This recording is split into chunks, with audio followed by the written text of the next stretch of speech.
Election के दौरान राम मंदिर का मामला ठंडे बस्ते में ही पड़ा रहा, मगर इलेक्शन खत्म होते ही राम मंदिर पर सियासत फिर से शुरू हो गई है।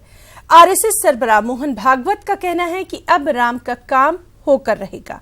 वहीं सुब्रमण्यम स्वामी कहते हैं कि हमें राम मंदिर की तामीर के लिए सुप्रीम कोर्ट की इजाजत की जरूरत नहीं है।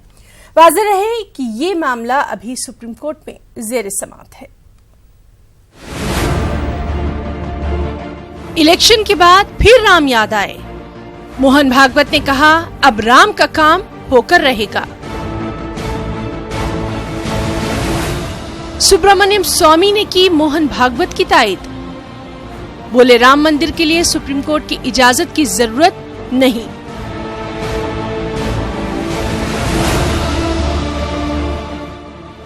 अयोध्या मामले पर आम चुनाव के दौरान कम ही सुनने को मिला, लेकिन चुनाव के नतायज के बाद इस पर ताजा बयान आरएसएस चीफ मोहन भागवत का सामने आया।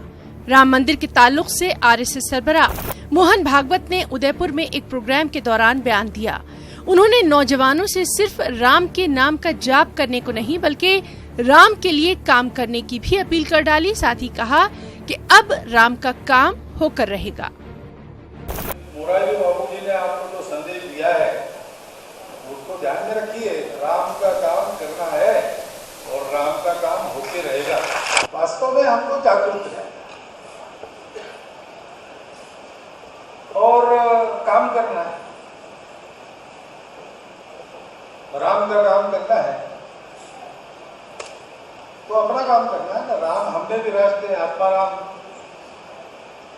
तो अपना ही काम है और अपना काम खुद करें। खुद का काम खुद करेंगे तो ठीक होता है। सौंप देते हैं किसी को तो भी निगरानी तो रखनी ही पड़ती है। राम मंदिर तामीर पर मोहन भागवत के बयान के बाद सुब्रमण्यम स्वामी का भी बयान सामने आ गया। उन्होंने न्यूज 18 से खास बातचीत में कहा कि वो पीएम मोदी की हलफबर्दारी के फौरी बाद ही राम मंदिर तामीर के लिए मुहिम पर लग जाएंगे और अगर इसके लिए मुजाहरा करने की जरूरत पड़ी तो वो भी करेंगे। तो मैं कहता हूं कि प्रधानमंत्री को कि जो विवाद चल रहा है कोर्ट में वो चलने दो। 200 साल लगे, 300 साल लगे, हमें चिंता नहीं, लेकिन ये ज़मीन दे दो अभी राम जन्मभूमि न्याय समिति को या विश्व हिंदू परिषद को कि राम मंदिर निर्माण करो। जहाँ पहले एक मस्जिद खड़ी थी, वो जो विवादित ज़मीन है उसमें भी गर्भगृह की निर्माण हो सकता है। लेकिन सुप्रीम कोर्ट को इतना ही बताना चाहिए, सुप्रीम कोर्ट से अनुमति मांगने की ज़रूरत नहीं है। वो तो बेवकूफ़ी की हमारी अटॉर्नी जनरल के दफ्तर ने कि उन्होंने जाकर परमिशन मांगी कि ज़मीन देने के लिए, वो आवश्यक नहीं है, तो सरकार की ज़मीन है। वाज़ेह रहे कि ये मामला सुप्रीम कोर्ट में ज़ेर समाअत है, मगर इस मामले पर सियासत एक बार फिर शुरू हो गई है। Bureau report, news 18 Urdu. और मोहन भागवत के बयान पर कमाल फारूकी ने अपना रद्द-ए-अमल जाहिर करते हुए कहा कि मोहन भागवत कोई सुप्रीम कोर्ट नहीं है। ये बयानबाजी अपने वोट बैंक के लिए ही की जा रही है। मोहन भागवत जो हैं वो कोई सुप्रीम कोर्ट तो है नहीं, तो वो तो बेसिकली अब ये कोर्ट के अंदर है मामला जो कुछ भी है, और मेडिएशन कमेटी के अंदर भी है। उनको अगर हमें आरएसएस के चीफ को अगर कोई बात कहनी है तो वो जाकर मेडिएशन में करें और जो प्रोसेस है उस प्रोसेस को पूरा होने दें। उससे पहले किसी किस्म का बयान देना सिर्फ अपने जो वोट बैंक है उसको एड्रेस करने के लिए तो ठीक हो सकता है, कानूनी तौर के ऊपर तो कोई कुछ कर नहीं सकता। मैटर सब जुडिस है, कोर्ट में जैसा डिसीजन होगा उसके बाद ही उसके ऊपर अमल होगा। और वहीं नवेद हामिद का कहना है कि हमें सुप्रीम कोर्ट के फैसले का इंतजार करना चाहिए। सुप्रीम कोर्ट पे क्या लोगों की आस्था खत्म हो गई? किसने कहा है कि राम मंदिर ना बने? सुप्रीम कोर्ट के फैसले का इंतजार कीजिए। हर मुसलमानों को भी और दूसरे लोगों को भी, जो वीएचपी है उसको भी और संघ परिवार को भी सुप्रीम कोर्ट के फैसले का इंतजार करना चाहिए। मोहन भागवत की तो राजनीति है ना ये। असल में प्रॉब्लम ये है कि उन्होंने इतना हाइप कर दिया है इस मसले को और इसी के नाम पे वो वोट लेते हैं, वो भ्रमित करके। संघ परिवार के जो पूरे उनका पॉलिटिकल विंग है, तो अपनी कॉन्स्टिट्यूएंसी को वो एक तरह से सेटिस्फाई करने के लिए कहते रहते हैं।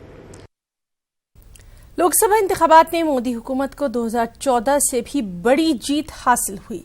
ऐसी जीत की उम्मीद सियासी तज्जियाकारों को भी नहीं थी। इस जीत ने एक बड़ी बहस की शुरुआत भी कर दी है कि क्या 2014 की तरह इस बार भी मुस्लिम वोटरों ने मजहब और जात पात से ऊपर उठकर मोदी हुकूमत की हिमायत की है।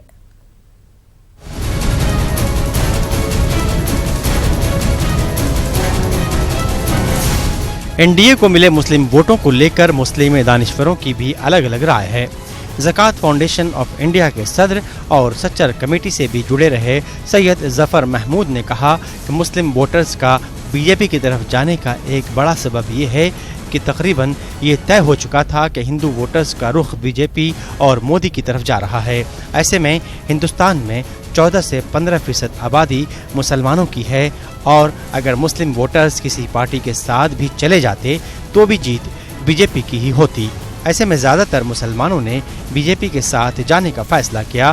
साथ ही साथ उन्होंने कहा कि मुस्लिम वोट बैंक की सियासत तो सभी पार्टियों ने की, लेकिन किसी भी पार्टी ने मुसलमानों के मफाद के लिए बहुत कुछ नहीं किया। इसको पहले तो हमें फैक्ट्स अपने क्लियर करने चाहिए। जो मेरा इवैल्यूएशन है फैक्ट्स का वो ये है कि मुसलमानों ने इस बार भी ऑन दी होल ज़्यादातर जो है वो नॉन बीजेपी पार्टीज़ को ही वोट दिया है। लेकिन ये बात सही है आपकी 2014 में भी कुछ मुसलमानों ने वोट दिया था बीजेपी को और उसकी जाहिर है वजह भी है ग्राउंड लेवल की। कुछ लोग तो बीजेपी से जुड़े हुए हैं ही हैं, उनके जो संबंधी हैं तो वोट देंगे ही। उसके अलावा ये कि 2019 में भी इलेक्शंस हुए और उसमें ज़्यादा लोगों ने वोट दिया है, ज़्यादा मुसलमानों ने एज़ कम्पेयर टू 2014 बीजेपी को वोट दिया, ये भी तय है। वहीं कुछ मुस्लिम दानिशवरों का ये भी मानना है कि गठबंधन की जितनी जमातें थीं उनमें घमंड और खानदानी सियासत का जज्बा था। साथ ही साथ अपोजिशन पार्टियों की पॉलिसियों में कमी थी, जिसकी वजह से वह कमज़ोर पड़ी और वोट बीजेपी को मिला। देखिए वो कई जो है वो फैक्टर्स और कारण है। एक तो ये कि जो अपोजिशन पार्टियां हैं उनका लोगों को कोई जो है स्पष्ट जो है विचारधारा सामने नज़र नहीं आ रही है। बीजेपी जो विचारधारा से जुड़ी हुई पार्टी है, तो जो चीज़ क्लियर हो या तो इधर या उधर आदमी जाता है। लेकिन मुसलमानों के सामने जो है विचारधारा का मुद्दा नहीं था, बल्कि वो जो सबके जो सामान्य समस्याएं हैं और मसाइल हैं उनको लेकर ये मामला था। जब इन लोगों में जो है वो गठबंधन नहीं हुआ, इत्तेहाद नहीं हुआ, तो उन्होंने कहा कि क्यों जो है वोट बर्बाद करना है। हालांकि एक बार फिर से एनडीए की वापसी हुई है और इसमें मुस्लिम वोटर्स की भी हिस्सेदारी रही है। ऐसे में मुस्लिम तबके को पीएम मोदी से काफी उम्मीदें हैं और उनका मानना है कि सबका साथ सबका विकास के साथ साथ सबका विश्वास भी मोदी जी को जीतना होगा। दिल्ली से नीलू सिंह की रिपोर्ट। वज़ीर-ए-आज़म की जानिब से अक़लियतों के साथ नाइंसाफ़ी और धोखाधड़ी वाले बयान पर कांग्रेस का रद्द-ए-अमल सामने आ गया। महाराष्ट्र कांग्रेस के जनरल सेक्रेटरी राजेश शर्मा ने कहा कि मोदी के अंदर कुछ है, बाहर कुछ है। उन्होंने इसे मोदी के नाटक से ताबीर किया और कहा कि बीजेपी को सिर्फ महज हिंदुत्व की बुनियाद पर ही वोट मिला है। उनका नाटक है, अंडर करंट उन्होंने दुनिया को दिखाया और अलग अलग बातें बदनाम जो भी कर सके उन्होंने किया। और अब माइनॉरिटीज़ को टारगेट कि माइनॉरिटीज़ पर अन्याय हुआ और वो बड़ा न्याय करने वाले हैं। गुजरात का अगर याद करो जो दंगे फसाद हुए और जो पूरे देश के अंदर वातावरण फैला। लेकिन ठीक है, अभी जो उनकी बातों वो सब मजाक और सब वातावरण बिगाड़ने वाली है। हर तरह से वो चाहते हैं पूरे देश के लोगों को अपने हिटलर शाही में कंट्रोल करने के लिए। ठीक है, अभी मैंडेट मिला है, उसके लिए हिटलर शाही नहीं कर सकते, लेकिन जो माइनॉरिटीज़ का उनका जो है भावना वो सब बेबुनियाद है। अंदर से कुछ और है, दिखाने का कुछ और है। सबका साथ सबका विकास और अब सबका विश्वास। वज़ीर-ए-आज़म नरेंद्र मोदी के इस नारे का कर्नाटक के अहम मुस्लिम सियासतदानों और उलमाए कराम ने खैर मकदम किया। बेंगलुरु में साबिक मरकजी वजीर के रहमान खान, रियासती वजीर यूटी कादिर ने कहा कि पिछले 5 साल में अक़लियतों के सिलसिले में एनडीए का रवैया ठीक नहीं रहा है और अब वज़ीर-ए-आज़म नरेंद्र मोदी ने अक़लियतों को एतमाद में लेने, मुल्क के दस्तूर के मुताबिक काम करने का वादा किया है। लिहाजा वज़ीर-ए-आज़म के इस बयान का वो खैर मकदम करते हैं। अगर जो हमारे प्राइम मिनिस्टर, अब वो हमारे मुल्क के प्राइम मिनिस्टर हैं, लोगों ने उनको चुना है, अक्सरियत उनकी है, तो हमें उसे तस्लीम करना पड़ेगा और तस्लीम करेंगे। अगर हमारे जो प्राइम मिनिस्टर साहब जो कहे हैं और वो वाकई सिंसियर हैं तो वेलकम करते हैं, अमल करें तो खुशी की बात है, ये मुल्क के मफाद में है। तो अब अच्छा काम हमको क्या है, ये अम्बेडकर कॉन्स्टिट्यूशन है और डेमोक्रेसी है। कोई prime minister, may be Narendra Modi ji और कोई प्राइम मिनिस्टर कॉन्स्टिट्यूशनल और डेमोक्रेटिक अंडर कोई काम करेंगे तो हम सब सपोर्ट करेंगे। हमारे प्राइम मिनिस्टर साहब का हमने पूरा उनकी तकरीर सुनी, उसमें उन्होंने बयान किया और अपने तमाम एमपीज़ को उन्होंने कहा कि इस मुल्क में अमन व सलामती, अमन व सुकून होना चाहिए और कोई भी तमाम मज़ाहिब को साथ लेने के बाद हमारी हुकूमत चलनी चाहिए, कोई इंतशार नहीं होना चाहिए। जी, इसी तरीके से अगर हुकूमत चलती है तो हम ऐसा नहीं कि यानी कोई भी पार्टी जो भी हमारे मुल्क के अमन व सलामती के लिए काम करेगा हम उस पार्टी के साथ में हैं। अक़लियतों से मुताल्लिक़ वज़ीर-ए-आज़म नरेंद्र मोदी के बयान का गुजरात के लोगों ने भी खैर मकदम किया। ताहम मजबूरी तौर पर वज़ीर-ए-आज़म नरेंद्र मोदी के इस बयान से मुस्लिम बरादरी में मिला जुला रद्द-ए-अमल ही देखने में आया। साथ सबका विकास, अब मेरा नारा यह है कि सबका साथ, सबका विकास और सबका विश्वास, यानी सबका एतमाद। इस जुमले ने हिंदुस्तान के 125 करोड़ और ख़ास तौर से मुस्लिम समुदाय के लोग, माइनॉरिटी के लोगों का विश्वास, भरोसा आदरणीय नरेंद्र मोदी की तरफ बढ़ा है कि उनके जो जुमले हैं वो एतमाद को, यकीन को, विश्वास को, अटूट विश्वास पैदा करता है। तो हमेशा से ही प्रधानमंत्री के जो आचार विचार हैं वो हमेशा ऊँचे रहे, ख़ास तौर से माइनॉरिटी के लिए जो अभी उन्होंने और गरीबों के लिए जो बयान दिया है काफ़ी सराहनीय है। वहीं ऑल मुस्लिम यूथ एसोसिएशन ने अक़लियतों के ताल्लुक से वज़ीर-ए-आज़म नरेंद्र मोदी के बयान का खैर मकदम किया। रांची में एसोसिएशन के सदर शमीम अली ने न्यूज़ 18 उर्दू से खास बातचीत में कहा कि उन्होंने वज़ीर-ए-आज़म नरेंद्र मोदी को एक ख़त लिखा है जिसके ज़रिए हुजूमी तशद्दुद जैसे मामलात की रोकथाम करने के साथ साथ मुस्लिम अक़लियत की तरक्की के लिए कदम उठाने का मुतालबा किया गया है। बधाई के साथ, स्वागत के साथ कि आप, हम लोग माननीय प्रधानमंत्री को लेटर भेजे हैं और हम लोगों ने मांग किया है बधाई के साथ, स्वागत के साथ कि आप मॉब लिंचिंग की घटनाओं पर रोक लगाएं। जगह जगह पर जो सांप्रदायिक दंगे फसाद हो रहे हैं उस पर रोक लगना चाहिए। इन सारे मामलों को हम लोगों ने माननीय प्रधानमंत्री से मांग किया है और उनका हम लोग स्वागत करते हैं और उम्मीद करते हैं कि अल्पसंख्यकों के साथ इस देश में न्याय होगी।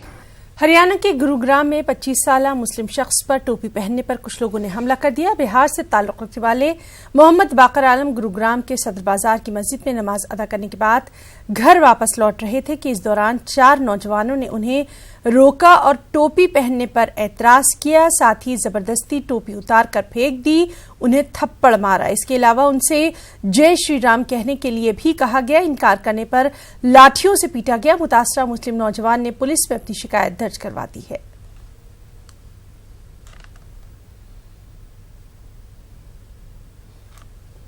औरंगाबाद के नवमुंतखब रुकन पार्लिमान इम्तियाज जलील ने शहर के अवाम को यकीन दिलाया है कि किसी भी सूरत में अब औरंगाबाद के अमन अमान में खलल पड़ने नहीं दिया जाएगा।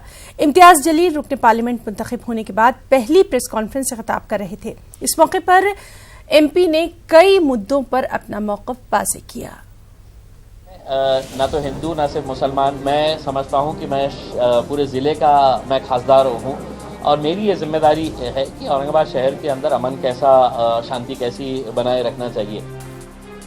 मैं मुस्लिम एमपी या MIM का एमपी नहीं बल्कि अवाम की जानिब से मुंतखब करदा रुकन पार्लियामेंट हूँ।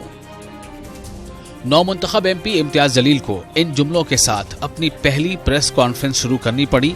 वजह साफ थी कि लोकसभा के नताइज आते ही शिवसेना के शिकस्त खुर्दा उम्मीदवार चंद्रकांत खिरे ने इम्तियाज जलील की कामयाबी को रजाकारों की आमद से ताबीर किया और ये तासुर देने की कोशिश की कि अब अक्सरियती तबके की निगहबानी शिवसेना करेगी। इम्तियाज जलील ने कहा कि इन्हें दलितों, मुसलमानों के अलावा तमाम तबकात के वोट हासिल हुए, इसीलिए इन्हें कामयाबी मिली।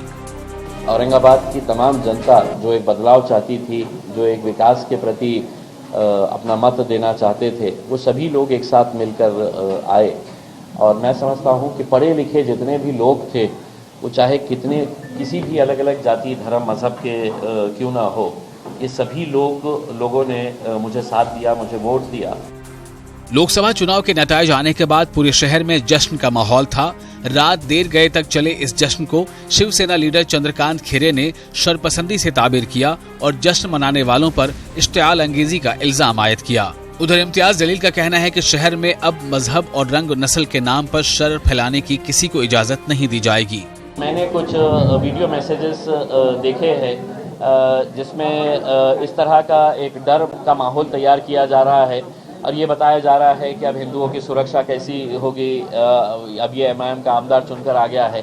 अब मैं ना तो हिंदू ना सिर्फ मुसलमान, मैं समझता हूँ कि मैं पूरे ज़िले का मैं खासदार हूँ और मेरी ये जिम्मेदारी है कि औरंगाबाद शहर के अंदर अमन कैसा, शांति कैसी बनाए रखना चाहिए। इम्तियाज जलील का कहना है कि शहर की हमाजहत तरक्की इनकी तरजीहात में शामिल रहेगी। एयर कनेक्टिविटी और रेलवे खिदमात को यकीनी बनाना, पानी का मसला जैसे मसलों को हल किया जाएगा। मैं स्टार्टिंग से डे 1 से मैं समांतर के विरोध में था, आज भी मैं विरोध में हूँ और मैं किसी तरह से मतलब सेंट्रल गवर्नमेंट को भी ये कन्विंस करूँगा कि ये स्कीम जो है ये in the interest of Aurangabad नहीं है, औरंगाबादियों के इंटरेस्ट के अंदर ये स्कीम नहीं है, इसलिए इसको गवर्नमेंट लेवल से आप करवाइएगा। जो भी सेंट्रल गवर्नमेंट का फंड है, स्टेट गवर्नमेंट का फंड है, कॉर्पोरेशन जितना चिप इन कर सकती है वो करने की ज़रूरत है। 1 घंटे चली प्रेस कॉन्फ्रेंस में इम्तियाज जलील ने शहर की हमाजहत तरक्की को कैसे यकीनी बनाया जा सकता है इसका नक्शा खींचकर बताया, लेकिन ये भी वाज़ेह कर दिया कि अवामी हिमायत और ताउन के बगैर ये काम मुमकिन नहीं। उन्होंने कहा कि शहर में तरक्की के लिए अमन जरूरी है। न्यूज़ 18 उर्दू के लिए औरंगाबाद से अजहरुद्दीन की रिपोर्ट। नए तालीमी साल का आगाज हो रहा है। तमाम बच्चे स्कूलों का रुख करें, गरीब वालिदैन भी बच्चों की तालीम की जानिब तवज्जो दें। इसी सिलसिले में बेदारी पैदा करने के लिए बेंगलुरु में खास तालीमी हफ्ता मनाया जा रहा है। एक रिपोर्ट। हर साल की तरह इस साल भी बेंगलुरु में अल अमीन एजुकेशनल सोसाइटी एजुकेशन वीक यानी तालीमी हफ्ता मना रही है। रियासत के वजीर शहरी तरक्कियात यूटी कादिर ने तालीमी बेदारी मुहिम का इफ्तिताह किया। इस मुहिम के तहत अल अमीन बीएड कॉलेज के तलबा 1 हफ्ते तक स्लम इलाकों का दौरा करेंगे। इस दौरान ये तलबा तकरीरों और ड्रामों के जरिए तालीम की अहमियत पर रोशनी डालेंगे। रियासती वजीर यूटी कादिर ने तलबा की इस कोशिश की सताइश की। अब इनॉग्रेट किया है क्यों इधर अभी पढ़ने वाले सभी हमारा टीचर्स स्टूडेंट्स कौन है उनका सभी स्लम एरिया को भेजकर उधर कोई एजुकेशन नहीं ले रहे हैं तो उनका फादर मदर और उनको अवेयरनेस देके उनको एनरोलमेंट करके उनको एजुकेशन देने का बहुत एक अच्छा प्रोग्राम है। इसीलिए मैं उनको सबको शुभकामना बोल दिया और हमारा एजुकेशन सिस्टम अभी हमारा समाज के लिए, हमारे देश के लिए, हमारे कौम सबको वेरी इम्पोर्टेंट है। और तालीमी हफ्ता के तहत अल अमीन कॉलेज के तलबा बेंगलुरु के 5 स्लम इलाकों का दौरा करेंगे। न सिर्फ तालीम बल्कि पाकी, सफाई और हिफ्जान सेहत की भी जानकारी फराहम करेंगे। में 5 स्लम अडॉप्ट किए हैं जिसमें लायर पाला है, मोमिनपुरा है, ऐसे 5 स्लम ये तालीमी हफ्ते में यहाँ पर अडॉप्ट किए हैं। और इसी तरह अलमीन एजुकेशन के सोसाइटी के रियासत कर्नाटक में तकरीबन 135 अदारे हैं जहाँ पर बुनियादी तालीम दी जाती है स्कूल्स में और पीयू कॉलेज तक और डिग्री कॉलेज तक। वहाँ पर हर ज़िले में हर इंस्टीट्यूशन के ज़रिए भी वहाँ पर भी तालीमी हफ्ता मनाया जाता है और आवाम में ये बेदारी लाई जाती है कि तालीम की अहमियत क्या है। अगर आप एक वक्त खाना ना खाएं तो भी सही अपने बच्चों को तालीम से आरास्ता करें, क्योंकि हालात हाजिरा ऐसे हैं कि हालात बहुत नाजुक हैं और हम सिर्फ हमारी कौम और मिल्लत तालीम के ज़रिए ही आगे बढ़ सकती है। We train our students regarding about what do you say, drama, skits, street plays, through songs, group songs. We identify some of the downtrodden areas. We visit to that areas, then we visit to house, distribute pamphlets. We make them aware of about the health and hygiene, at the same time about the importance of education. 3 जून तक जारी रहने वाले इस तालीमी हफ्ते के दौरान अल अमीन इदारा गरीब बच्चों में स्कूल बैग्स, नोटबुक्स, तकसीम करेगा। तालीम के जरिए ही मुल्क और मिल्लत की तरक्की हो सकती है, इसीलिए हर साल बेंगलुरु में तालीमी हफ्ता मनाया जाता है। तालीम से कौमों की बदल जाती है हालत, तालीम से कौमों में नया रंग जमा दो। न्यूज़ 18 उर्दू के लिए बेंगलुरु से रऊफ अहमद हलूर की रिपोर्ट। हज 2019 के लिए महरम के 500 कोटे से उत्तराखंड की 11 खवातीन को सफर हज के लिए जाने का मौका मिलेगा। ये वो खवातीन हैं जो कि वक्त रहते अपने फॉर्म दाखिल नहीं कर सकी थी, जबकि उनके मर्द महरम का इंतखाब हज 2019 में जाने के लिए हो गया था। अब हज कमेटी ऑफ इंडिया ने ऐसी खवातीन को मौका दिया है जो पहले हज फॉर्म दाखिल करने से महरूम रह गई थी। पूरे मुल्क में ऐसी खवातीन की कुल तादाद 500 है। तो खबरों में फिलहाल इतना ही। मजीद ताज़ा खबरों के लिए आप लॉग इन कर सकते हैं हमारी वेबसाइट news18urdu.com पर। आदाब।